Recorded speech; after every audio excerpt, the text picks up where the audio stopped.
Nangangamba po kasi ako sa seguridad ng pamilya ko. Ito pong aking salaysay ay marami pong mga tao na mababanggit at ako po ay humingi ng tawad sa mga tao na to, pero kailangan ko pong sabihin yung katotohanan.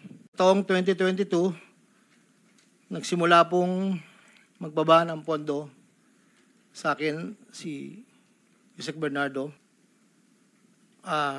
Nandito po ang detalye kung ilan po at magkano.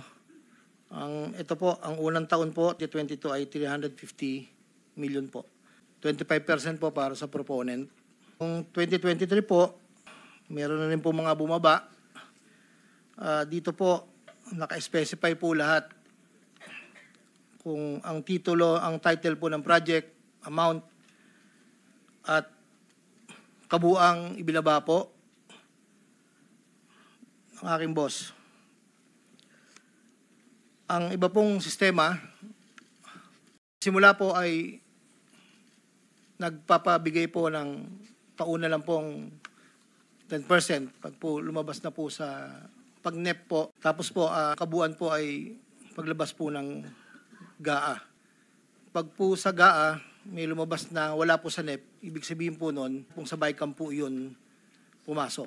Meron pa pong mga UA po, ang program allocations po yata yun. Ay babaran po sa akin ng 2024. 2.85 billion po. Ang 2024 na UA, BICAM and NEP.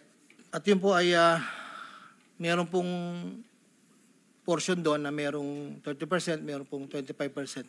Depende po sa proyekto. 2025, meron halagang 2.55 billion po. 1.65 sa NEP at 900 million sa GAA. At ganoon din po ang sinabi niya sa akin sa proponent po.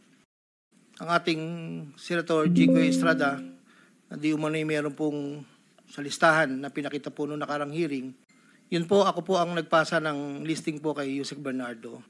At ang sabi niya po ay meron ka pa bang kailangan na worth 355, ilan daw po yung natitira. Sa kanya ko rin po binigay, pero wala po akong direct na komunikasyon kay Senator Estrada at wala rin po akong, hindi po ako ang nagdadala, wala po kaming, hindi ko po nakakaharap, Senator Jinggoy po.